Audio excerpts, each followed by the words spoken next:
Well, the Eagles' most unstoppable play might be getting removed after all, except why could the latest report be flawed? Meanwhile, Philly made a change to the coaching staff with an official announcement. Also, Cooper DeJean was working out with Patrick Surtain. However, it's another option in the draft that could give Kelee Ringo a run for his money at the other corner spot. Plus, the Birds announced a few more top 30 visits, and one player could be exactly what Vic Fangio is looking for. So let's talk about why he could be Zack Baun 2.0 and everything else from the latest prospects. But first, let's run it.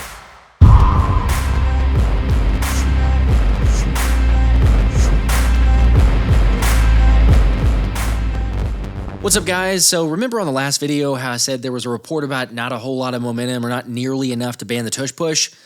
Well, that might have changed. So you lied to me? Hold on, it's not as bad as it sounds. Even though, yes, you may have seen this report circulating that the brotherly shove ban proposal is now getting more momentum according to Diana Rossini. Heck, some articles went as far as throwing in titles like NFL on the verge of banning the Tush Push, except when you listen to the actual podcast where this headline came from, it doesn't carry near as much weight. Chase, I'm hearing that the Tush Push is building some momentum. I know we've talked about it here on the show where I said I didn't think that this would probably be the year where I could see change. I feel like it's getting more momentum in terms of those opposed to it than I've ever heard before. Usually it's like everyone's like, nah. There's like those one or two people that sit on it that are against it. But it's catching fire. But there was only one team that brought it up. It was the Packers. Now all of a sudden everyone wants to ban it because they can't stop you were it. The one to scream it doesn't mean that you don't. You know, there's some that are probably are sitting there like, I don't want to be the one to raise my hand. Look, maybe more teams are against it than just the Packers, but this is where it's incredibly important to add some context here. First off, Rossini had a similar report last year around this time with the rule change and nothing happened. But still, I don't doubt the fact that she was told by a valid source the ban is gaining momentum. Yet considering only one team brought it up for a vote means what? We got like 2 teams, 3 teams now who are jumping on board? And fine, it's probably a little bit more than that, but still, it's not like this is going to drastically change it. At least in my opinion, there's no way this is going to get banned this season. Now, at some point, will it? Yeah, probably so. Because it just continues to get brought up, and unfortunately, teams are upset about the unfair advantage the Eagles have. Except even if or when it does, for those unaware, Philly converts the traditional QB sneak nearly 80% of the time. So yeah, I'm not worried even if the Birds can't eventually run that play. After all, Jalen Hurts has proven he's more than successful at picking up first downs however is required. And honestly, I think it's saying something about a player when the league already had to make the rule change regarding the RPO because Jalen was so effective at it, and now is as close as they've ever been to banning another unstoppable play. I'm just saying, the lack of competitiveness and whining around the league is ridiculous, but you guys let me know your thoughts on this. Takeaways, do you buy Diana Rossini's report or are you actually selling it? Also, while you're doing that, go ahead and do me a favor and drop a like on this video and then let me hear a takeaway about the brotherly shove or a top 30 visit or really just anything Eagles related. Because for anyone who likes and comments in this video, that'll get you entered for a chance to win any Eagles jersey of your choice on my next live stream. FYI, that'll probably be Tuesday because I got the whole Nolan Smith golf tournament this coming weekend, so just plan on Tuesday, but again, you don't have to be present to win. Okay, so the next bit of news to take a look at is what happened in Baltimore with the Ravens announcing they signed head coach John Harbaugh to a 3-year extension. This coming, of course, after Harbaugh was in the final year of his contract and now locked up until 2028. Which, you know, as a Super Bowl winner and having made the playoffs in 12 of the last 17 seasons is probably worthy of an extension. Although the most deserving has got to be Nick Sirianni. What did you say? I know, I'm not going to shy away from the fact that I was sitting here about a year ago and saying that it was a mistake to not move away from Sirianni. And I will say, the fact that he doesn't or shouldn't call plays only makes matters worse, at least when it comes to the constant revolving door that we're destined for on the offensive side of the ball. However, as I've said in the past, I was wrong about Sirianni, and he definitely showed some significant change by being willing to take a back seat and accept more of a CEO head coach type of position. Granted, be that as it may, I'm still not entirely sure how to answer the question or describe Nick's full responsibilities. I have people skills. I am good at dealing with people. Can't you understand that? What the hell is wrong with you people? I was skeptical at times, but the way that he's been able to get through to the team and rally the guys at the right moments is clearly working. Plus, that doesn't even get into how the squad had Sirianni's back on multiple occasions last season. So I'll just put it out there that I wouldn't be surprised to see an extension coming soon for Sirianni. I mean, the man has won 70% of his games and a Super Bowl now. And FYI, there's only been 2 other coaches in NFL history to have done that, and that's John Madden and Vince Lombardi. Obviously, time will tell if he can keep that up, but call me a believer in the head coach. Yet sure, I'm going to be intrigued to see some of the new coaching additions this season. Which, by the way, several of the coaching changes in Philly had already been announced, but one that wasn't until just recently is that head coach of quality control Tyler Yelk was promoted to defensive assistant. Of course, if you weren't aware, Yelk was also the assistant to the head coach during the 2023 campaign. Anyway, staying with the defense, it was pretty cool to see Cooper DeJean working out with Patrick Surtain in Arizona. After all, why shouldn't the best slot corner in the NFL be working out with the best outside corner? Although there's some ramifications to what the Eagles are potentially about to do, which I'll get into a second, and kind of involves Cooper DeJean. Meanwhile, the Eagles continue to be busy lining up visits, as they added another top 30 visit with a guy that Justin Mello notes is having his pre-draft stock explode in Femi Oladejo. Sorry, I can't pronounce his first full name, and I've tried for a number of times before recording this, so I'm going to stick with Femi on this one. Now, if you're not familiar with this dude, then you probably better get caught up to speed, because this is a guy that has over 10 top 30 visits with teams and is someone Ryan Fowler dubbed as an absolute dog that will be a bona fide leader within the front seven from day one, which that's great to hear, but the really confusing part is trying to predict where he'll fall. Heck, you got Mel Kiper, who had Oladejo in the first round of his mock draft, while multiple others call Femi a day 3 sleeper.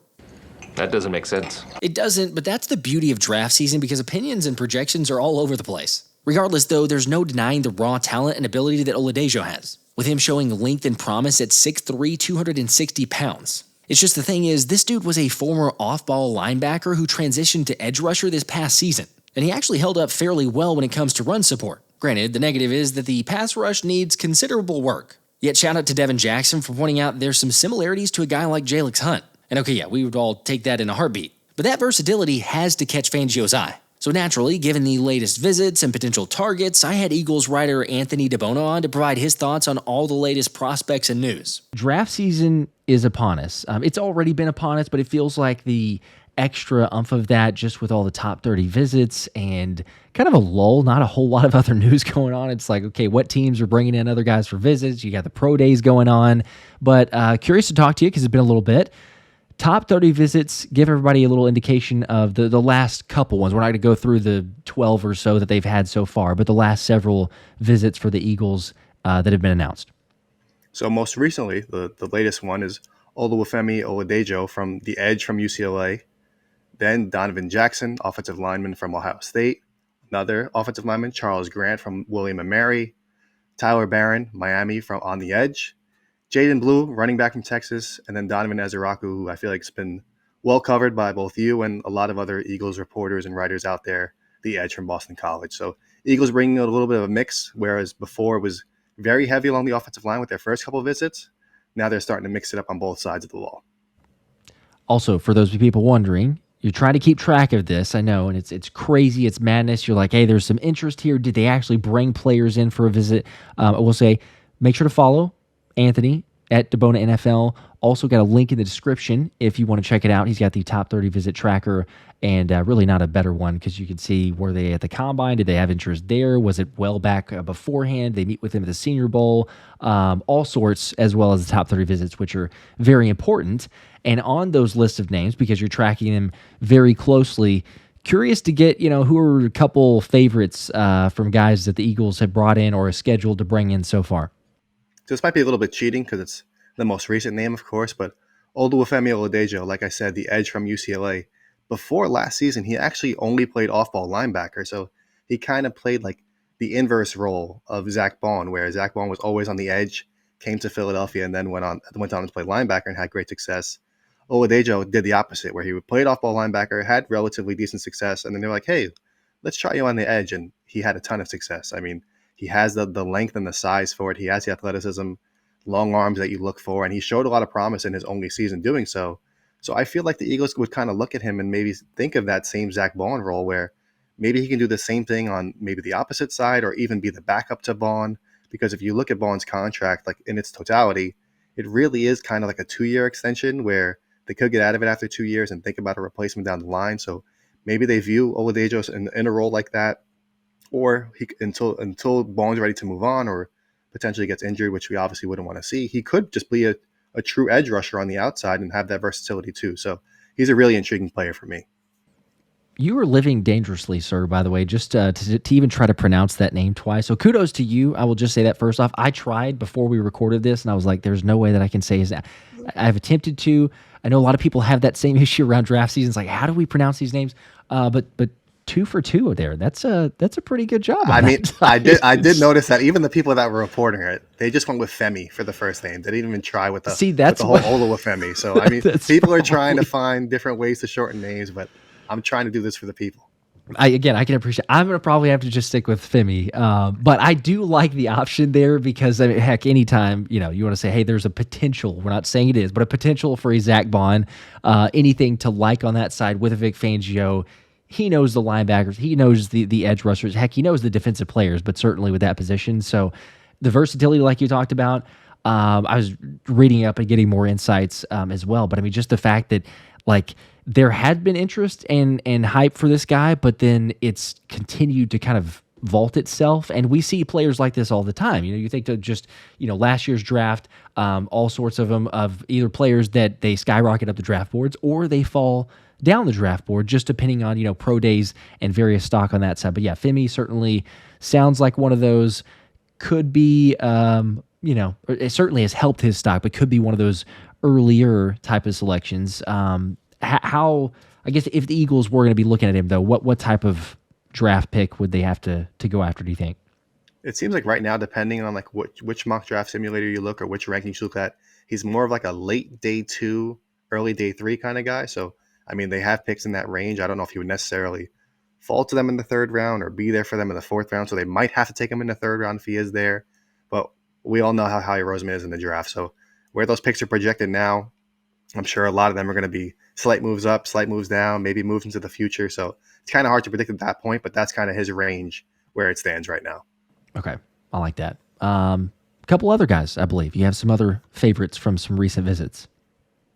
Yeah, so jumping over to the other side of the ball is Charles Grant, offensive lineman from William & Mary. And I know people got scared of small school players last year with Jalyx Hunt, but he kind of turned out pretty damn good. So now you would give Jeff Stoutland a freakishly long and good offensive lineman, even though he is from a small school. He played with great technique, and he has all of the size and measurables that you want. He has a legitimate 7-foot wingspan. At the combine, his arms were 34 3/4 inches. And if you look, and if you've been tracking the draft closely this year, almost everybody's arm length at the combine has been about almost a full inch shorter than what they do at their pro day. So he might legitimately have 35, 36-inch arms when it's all said and done. So you think of a guy that has already played well at a high level at a small school, has all the size that you would want.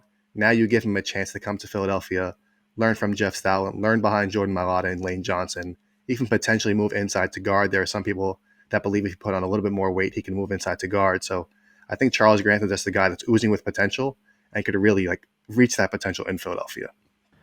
By the way, real quick, do we know why the combine has been so far off for the I've seen those other reports too. If people have not, what Anthony's talking about is, they've gotten these testing from the combine, then you see the numbers and they go to the pro day and it's like a couple inches of difference to say, oh, hey, actually there was some concerns for a certain player, right? To say, well, maybe they had too short of arms, and all of a sudden you're like, well, maybe not. Maybe it's not as big of an issue.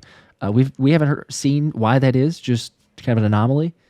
Yeah, I mean, I haven't really seen an explanation for it. It just seems like whoever was doing it at the combine royally screwed up, because it's literally every pro day where they have NFL representatives, NFL scouts doing these measurements, or it's not like they have the school guy doing it where they could be like, oh, this guy suddenly has 35-inch arms. Like, no, these are NFL reps that are putting these numbers out there.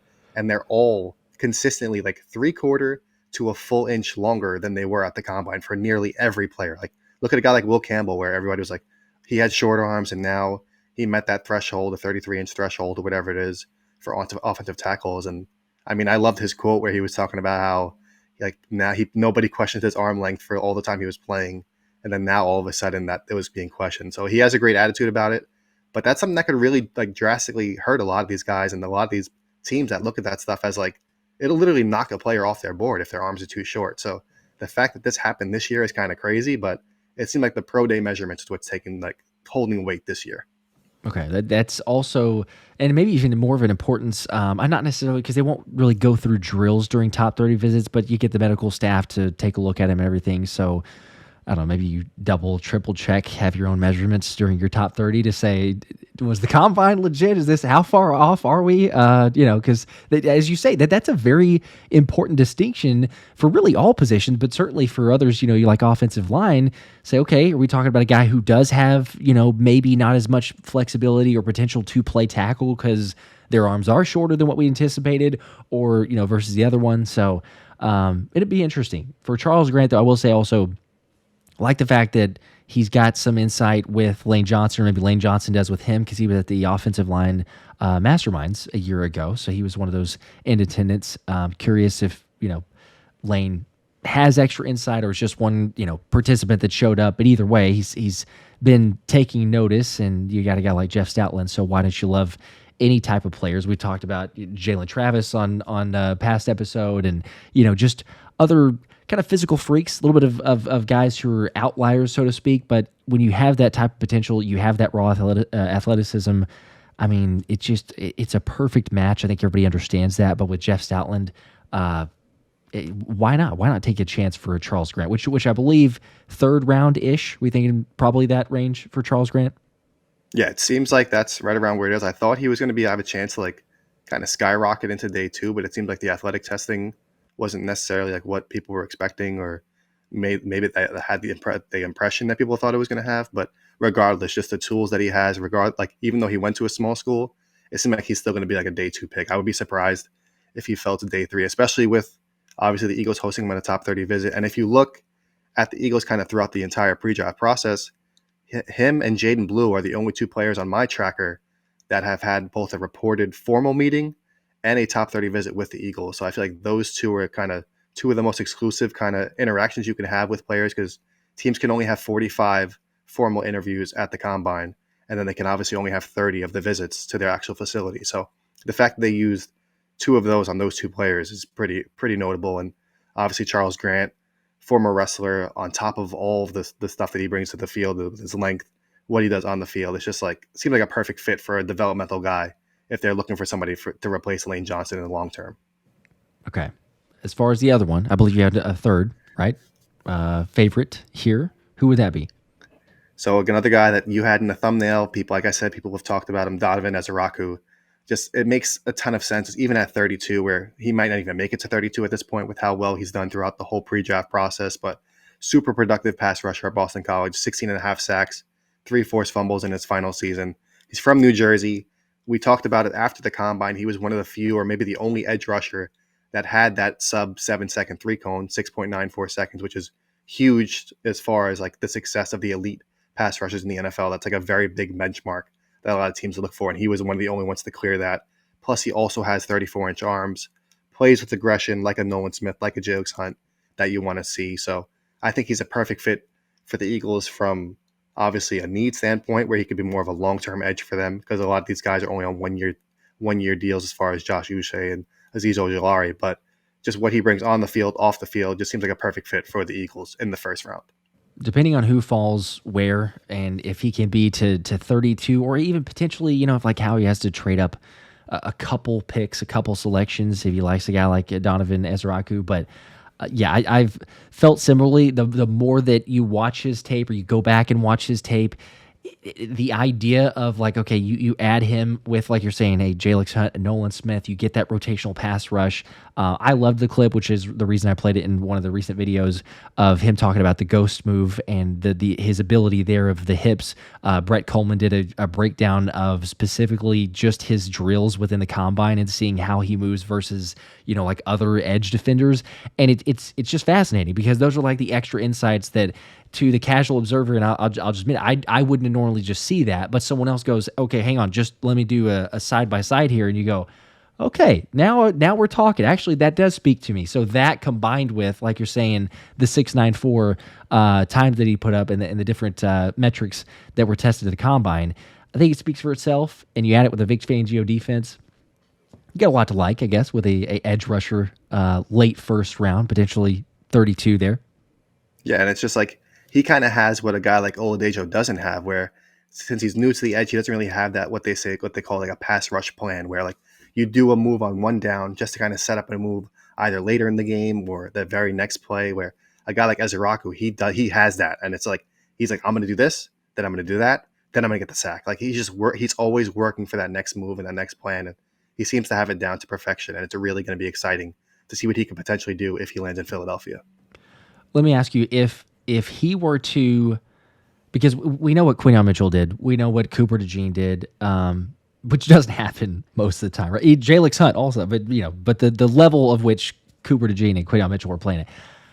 Rookies don't always show up that quickly. We've seen it, but then sometimes you get blessed in that way to have both of them to the extent of like Q and Coop did.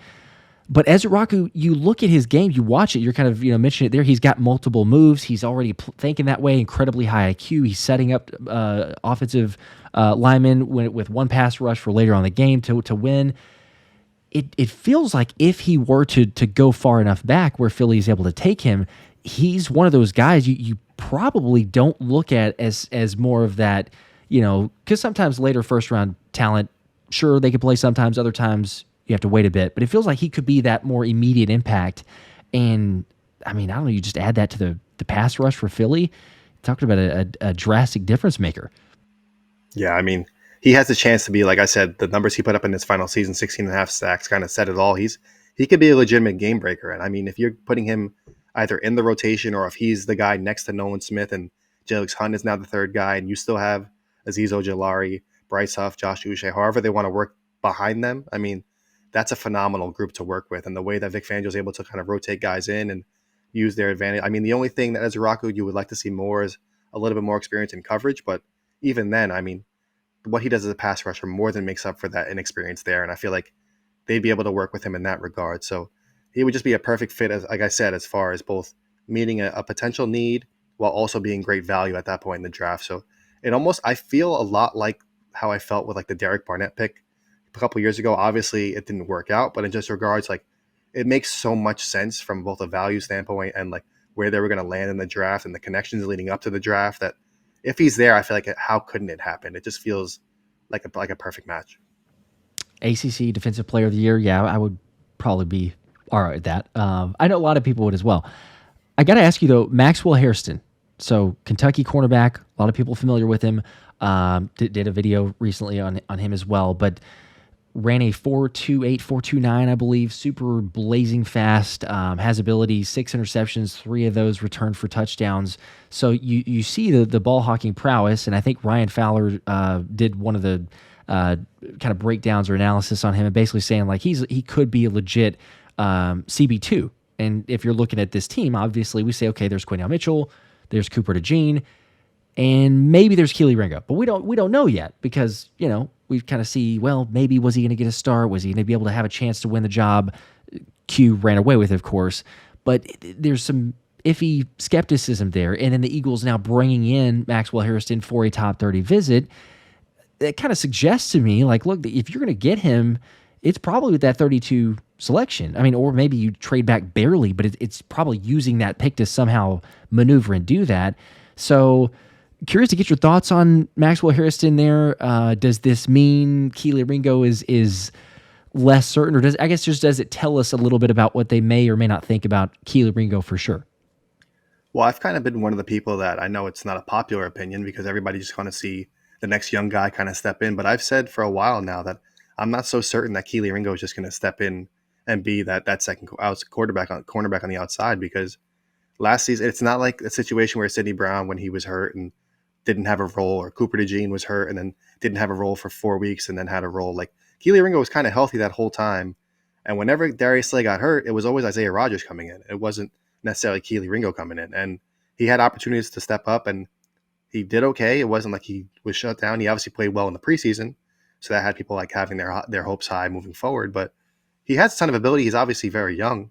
But like you said, the fact that they're bringing in a guy like Maxwell Hairston, where he's going in that range where it's like, seems like after 32, but before 64. So it's like not necessarily. So it seemed like he'd be like a perfect either trade down pick, like you mentioned, where like they did with Dallas Goedert, where they trade into the 40s or whatever it is and take him, or late 30s and get some extra value. But he's one of my favorite corners in the draft. I had a buddy of mine who's a Jets fan because I think the Jets were interested in him, and we were talking about him. I'm just like, usually those small, like fast corners that have great ball production, they don't necessarily want to tackle and be physical like after the catch, where he's the complete opposite, and he's going to let people know. He kind of reminds me a lot of Quinyon Mitchell and Cooper DeJean in that regard, where he's not afraid to hit anybody. He's not afraid to talk trash, although he's got a slender frame and doesn't necessarily have the weight that you would want, but he's a really, really good cornerback. And I feel like if you have that trio of Quinyon Mitchell, Cooper DeJean, and Hairston moving forward, that would be a great group, regardless of who the defensive coordinator is. And Philadelphia will be really fortunate to land him. Christian Parker, not a bad guy to be able to groom your up-and-coming corners, because you already got Q and Coop, and then maybe you add Maxwell Hairston there. I know that you posted it on Twitter, kind of saw the video and reposted it, but Coop is working out with Patrick Surtain this offseason, so that's never a bad thing, I guess. I think this next improvement, this next jump, whatever we call it, because how do you get better than being the best slot corner in the NFL? But Coop still should and can and probably will improve. But yeah, it's almost like, do you solidify that one other spot within your secondary? Safety, I know, is certainly a question mark, a concern potentially. You know, do you have somebody on the roster currently believe in? Is it Sidney Brown? Do you draft someone? I know lots of people say Malachi Starks, or insert other safety options. But I will be curious because, you know, you got a bunch of different options, and so far you try to read the tea leaves based on the top 30 visits. There's not been any safeties as of yet, as of the time of this recording, but I still kind of tend to believe we're going to get 2-3 safeties perhaps that'll come in for that top 30 visit.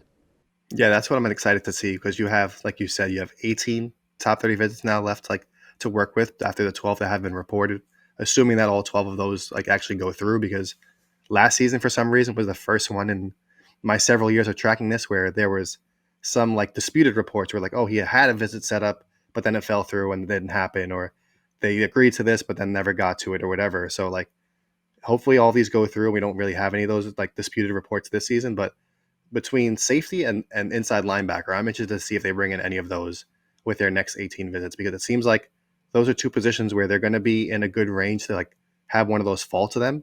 It's obviously going to be exciting if they're bringing a guy like Malachi Starks, because he's just such an obvious fit with matches the need, the Georgia ties, everything makes sense. It's just a matter of if he would actually fall to 32, or if they hosted him on a visit, that could be a sign that they're willing to trade up, make a significant trade up into the 20s or late teens to try and land them. So a guy like him, Nick Emanwari, there's so many safeties in this draft that are really intriguing. So I'll be looking forward to see who they bring in with one of those. Give me Nick Emanwari. I'll just say that. I don't think it's going to happen, but if it does, I'll be ecstatic, because we've already talked about him a number of times. That dude's just a freak. Malachi Starks, I would absolutely love as well. Yes, I'm not going to, because people are going to say, hey, what are you talking about? You're right, but I don't know, something different about Nick Emanwari and his versatility. Where Fangio would use him, you'd see him lining up as a linebacker one play, a safety another. You'd drop him at the slot potentially, just move all over the field. So I will say, when it comes to weapons, and you brought him up a second ago, but Jaydon Blue, that one is fascinating to me. The fact that the Eagles are bringing a running back for a top 30 visit. Jaydon Blue is a blazing fast, could be a just ridiculous playmaker. If you could imagine Saquon Barkley and then a spell with Jaydon Blue, who ran injured a 4.38 at the combine and then retested at the pro day and ran a 4.28. So officially, yes, this dude would, let's just say, when Will Shipley got caught, no offense to Will, he's getting, catching strays here, but when he got caught in the NFC Championship game, if that had been Jaydon Blue, he would have very easily already been scoring that touchdown. So I don't know. What do you think? What do you think about Jaydon Blue? I know you mentioned a second ago, obviously getting the formal visit, the combine, and the top 30, so it's noteworthy there. But thoughts on him potentially fitting in this Eagles offense? Yeah, it's funny because when I saw that they hosted him, they had the formal meeting with him at the combine. I was like, oh, that's interesting, because I wasn't really expecting a running back at all to begin with. And then the fact that it was Jaydon Blue, who's kind of, now he's in that early day 3 range or so, but maybe after the testing he might go late day 2. I don't know. This is a really good running back class, so it wouldn't even be on a knock on him to fall to day 3. But it's just he doesn't necessarily fit the mold for the Eagles with that they have, and necessarily where Will Shipley and Saquon are tougher runners, where they're not, like you said, they're not the burners that this guy. I mean, obviously Saquon can break out anything. He's a whole different breed. But Jaydon Blue, he's 5'9", 196. Like you said, he ran a 4.38 at the combine, injured, ran a 4.2 at his pro day. He kind of was in an unfortunate situation at Texas, because 2022 stuck behind Bijan Robinson. 2023 stuck behind Jonathan Brooks. This year had to split time, but like he was still able to showcase his speed whenever he got those opportunities. And the really intriguing thing about him, and I feel like that's what's going to make him his money at the next level, is what he can do as a receiver, where he had 40 plus catches and 6 or 7 receiving touchdowns. He's a really explosive running back, but he's also a really explosive receiver too, which is where like that's going to create a lot of mismatches for teams. And like you said, if he's spelling Saquon Barkley, where now teams are like, before they had to deal with Kenneth Gainwell, who could break off a 15, 20-yard run. He's a much more physical runner, even though he's shorter also, but he's much more physical. Jaydon Blue is more of that explosive runner where he might not break a ton of tackles or break any tackles, but all he needs is that little bit of lane, get to the sideline, and he's gone. So it's like the fact that his potential fit in Philadelphia would kind of be the exact opposite of a guy like A.J. Dillon, who's more like a lumbering runner, not really going to break away from you, where Jaydon Blue he gets that little bit of space and he's gone. So I don't know if he's going to land in Philadelphia, but the fact that they have shown so much interest in him, I think it would be a really intriguing fit to see him in the Eagles offense. Howie's talked about playmakers, right? I mean, just going to get a playmaker. Don't necessarily say it's a running back position, but playmaker, like you're talking about with the catches, the ability as receiving options. I mean, I just get, I kind of envision it more so of like, oh, hey, you potentially a jet sweep, perhaps. You just open up the playbook of the offense and say, when you have speed like that, the defense has to account for it, even if it's like, if the Eagles were to get him, but even if it was, hey, you got Jaydon Blue, you give him 3 or 4 touches a game. Nothing crazy, no high volume, but it's just those 3 to 4 touches, and he's always a threat to be a home run waiting to happen. So, I mean, especially with the Eagles offensive line. So, wouldn't be too bad. I'm intrigued. I'll just say that. If he's available, you start getting, as you said, later day 2, early day 3, I'll probably be screaming at that point. Say, take him. Take Jaydon Blue. Just go ahead and make it happen. He's a playmaker. But speaking of the offensive line, did want to mention this, of course, because this has been a big topic for a couple different reasons. Not only the top 30 visits, talking about the potentials for whether they're tackles or guards, Lane Johnson, the replacement, we've talked about that in the past, but anything with these top 30 visits, some of these other guys of suggesting that there's maybe some versatility in those guys or individuals that could step in and replace, or maybe not replace, but if Lane gets injured, or we've had Mailata get injured as well. Anything there? So it became kind of like a controversial optic for me to say, like, maybe the Eagles might take an offensive lineman at 32, and you kind of agree with that too, where like it wouldn't be that outlandish of a thing for the Eagles to do. But obviously a couple of the guys that they've hosted on top 30 visits are projected in that range or so. But then again, you have to look at, they've also did things in free agency since then, where they've added a couple guys in free agency, and Kendall Lamb and an old familiar friend in Matt Pryor, where now they have the depth at both swing tackle and guard, where they don't necessarily have to take a guy early. They can take a guy maybe on day 2, which is why hosting guys like Donovan Jackson from Iowa State and Marcus Bowe kind of stand out to me, because both of those guys in particular have experience starting at both guard and tackle in college. So if you look at a guy that could potentially start at right guard potentially against in a competition against Tyler Steen from day 1, or then potentially replace Lane Johnson at right tackle in 2 or 3 years later in their rookie contract, both of those guys make a lot of sense in that regard. So I don't necessarily know if they're going to have to take an offensive lineman at 32, but the fact that they've hosted now, I think, 6 offensive linemen with these first 12 reported top 30 visits, I mean, that's pretty notable. I don't know when they're going to take one, but it seems like they're looking to add more depth along the offensive line. Yeah, I'd be shocked if we don't get someone at some point. Now, I've seen and had multiple comments being like, no, don't take it in the first round, don't take it in the second round. If anything, wait till later. Heck, maybe even just do it for the 5th round for, the multiple selections there. Just take it because Jeff Stoutland can mold whoever we get. It doesn't matter, which is, I mean, it's somewhat true, but at the same time, if you give him a guy with more potential, then, might be able to shape it even more so. Not everyone's Jordan Mailata. Not everybody's 7th round pick. But there's some guys that in a roundabout way, 6th round pick, show back up in Philly. Matt Pryor. That was kind of, I don't know, unexpected-ish, surprising to see him return. So they got that, and Kendall Lamb, which we have not talked about publicly on a recording since then. But thoughts on those two real quickly?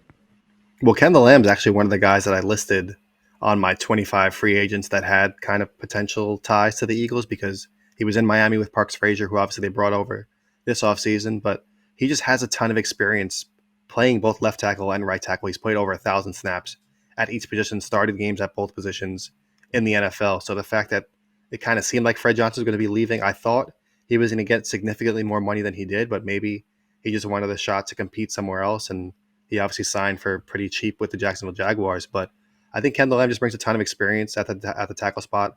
Ideally, I think they probably want to draft somebody over him to be that swing tackle, or at least provide a little bit more upside there because he is an older player. But I think he's a solid like placeholder in the meantime. And then, like you said, Matt Pryor was a guy that I wasn't even aware that he was going to be a free agent. He probably would have made that list too because just the ties to Philadelphia. But obviously a good like depth guard. He started at guard, he started that tackle at times. He's kind of can do it all. But I mean, for the price that they paid, which is likely the veteran minimum or near close to it, it's like, why wouldn't you do that move? It's a player that everybody's familiar with. He's familiar with Philadelphia. It just makes a ton of sense for both sides. Yeah, I'm right there as well, because we're talking about, or the number of times we said draft-proof the roster, kind of the makeup for what Howie's trying to do. That way you could take best player available. So we'll see, who do they end up going after. But yeah, they're solid signings. They're guys that maybe they make the roster, maybe they don't end up doing it, but you at least have some depth there, some competition as we prepare and move forward. I will say, in terms of the offensive line, before we get to, because I was going to ask you about the tush push just very briefly, whether the whole banned, not banned comment. I did just want to throw this in here real quick because you had tweeted out very briefly about the Ole Miss Pro Day, and so Walter Nolan, JJ Pegues were kind of the notable ones there, of course. And when it comes to the tush push, not only is Pegues a potential for defensive side, but we're talking about an offensive candidate, right? I mean, this could be a guy that you use on both sides of the ball.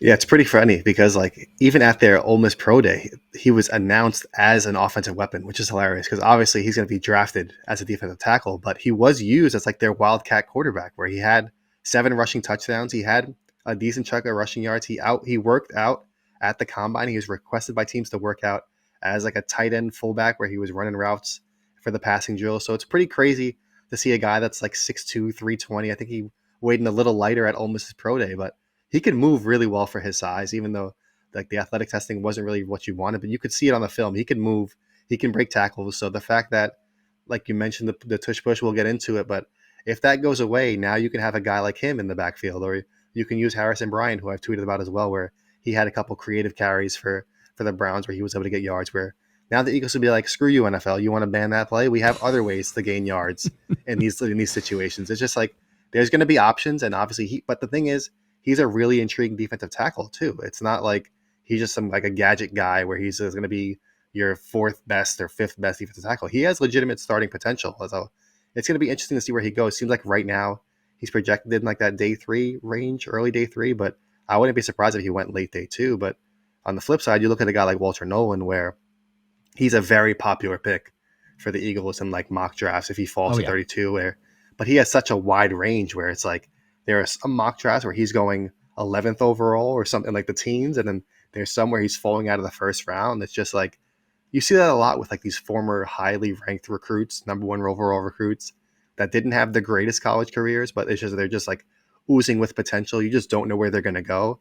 But then you're the teams that were just in the Super Bowl or in the playoffs, they're not going to let this guy pass them. So the Eagles are notorious for taking the chance on these former high recruits and these guys with absurd upside. And I feel like Walter Nolan's drawn comparisons to Jalen Carter. He had 27 reps of 225 at Ole Miss's Pro Day to showcase his strength, and he looked great in the on-field drills. I shared a video of that on Twitter. It's just, he's a guy that if he falls to 32, another one that's a no-brainer. If he's there, Ezeiruaku's there, the Eagles are going to be in a great position at 32 to either take whoever's there, or if there's a lot of names that they like, they could just trade back and reap the benefits of that too. Reminder why you should be following Anthony on Twitter at DiBona NFL. You've already seen the videos and everything there. I mean, if Walter Nolan, we've talked about this a couple of different times. If Walter Nolan gets paired up with Jalen Carter, the rest of the I'm all for that pick. I know so many different people are for that selection. And JJ Pegues, later on, you get him, as you said. I wouldn't mind it. You get a kind of a flashback to Refrigerator Perry, your own Philadelphia version, I suppose. We start running that especially if the tush push is banned or gone. Real quickly, as we wrap here, just to talk about the tush push or brotherly shove, because you get some reports saying there's not really concern. There's not really a whole lot of they didn't use the word momentum, but Diana Rossini then did. But basically, there's not a lot of momentum. And then a day later, Diana Rossini says that there's a little bit of growing momentum for the Tush Push to be banned. And then lots of people take it and they run with it and seem to in my opinion blow it out of proportion to go. That's kind of depending on context. I could say that the Dallas Cowboys have momentum towards a Super Bowl, but that's meaningless. Like, it's just like they've taken an inkling towards it because, they made one tiny signing, right? Like, anybody could make that case. So, like, how much momentum are we literally talking about here for the Tush Push to be banned? Do we think it's coming at some, I guess, immediate, but do we also think that it's coming sooner rather than later? I don't even know what to believe anymore because, like you said, it's like one day I see a report and it's just like, there's no way it's going to get enough votes to pass. Like, it might not even get half the amount of votes. And then, like you said, Diana Rossini put out that it's gaining momentum. So now I don't know if the NFL is like behind the curtain, like, hey, listen, guys, we got to, like, they just won a Super Bowl. This is going to be our best chance to kind of end this play because you got to listen. They just wrote it to a Super Bowl. And we can kind of just use that to kind of avoid it because we already kind of proved ourselves that it didn't have any injury risk. So they kind of ruined that whole like argument that people were trying to make. So maybe behind scenes they're trying to do things like that, but I really don't think there's anything wrong with it because like you see other teams and it's just not even just being like biased because I know fans of plenty of other teams that they agree. They're like, it's corny because if you can't stop it, you just ban it. Like, it just doesn't make any sense because there's nothing stopping other teams from being able to do it. So hopefully it doesn't go, but it seems like you said, the Eagles are draft proofing their roster. It seems like they're kind of Tush Push ban proofing their roster too with Harrison Bryant and AJ Dillon and maybe JJ Pegues. Like, there's options out there to be. It's going to be hilarious because I tweeted it out. Like, if they ban it because it's like, oh, if they can't immediately push the runner or however they word it. But I just feel like they could just do the regular quarterback sneak like they used to do with Carson Wentz when that was converted at a ridiculously high rate. Like, there's nothing stopping them from doing that. So then what are you going to do? You're going to ban that if that's even potentially more efficient? It's just like, now this opens up a whole nother can of worms that any play that's effective and you can't stop, now you're just going to ban it. Like, I don't know what they're going to do. Exactly. Yeah. Because we start looking at anything that, has an extremely high success rate. And, well, that's too much. That's an unfair advantage, because then it's almost like collusion, basically, because then you have every other team or the vast majority, 24 teams, which is what it takes to ban or change the rule, say, oh, well, that's not fair because that team could do it. Oh, well, let's get 24 of the other teams. Okay, good. They can't do that. I mean, at some point, like you're talking about there, you have to draw a line, and it's a slippery slope because you do this, and then you start saying, well, forward pass should be illegal now, right? Because we can't do that. Or now you can't run the football. You can't hand off. You can't do Patrick Mahomes can't throw sidearm anymore because it's unfair. Yes, it's illegal. He can't do his little pitches to Travis penalty. Kelce. He can't do that. Exactly. Yes, because like, not every team can. So. Yeah, I'm with you, and I know there's a lot of people too. I've seen lots of individuals in the comments, not even just Eagles fans, similar thing. But we'll see. It wouldn't be I'll say this: it wouldn't surprise me if it stays. And even I'm talking about years down the line. It also wouldn't surprise me if all of a sudden, a year from now, 2 years from now, you're banning. I don't think it's this year, but it just continues to come up. So it also feels like one of those that could eventually just. For whatever reason, like, oh, they continue to push it. Let's just go ahead and finally take care of it, get it out of here. We're tired of talking about it. But it's, I don't know, it's kind of a loser's mentality because you just, as Sirianni said best, and we've said multiple times, but if everyone could do it, they would do it. They'd be successful at it.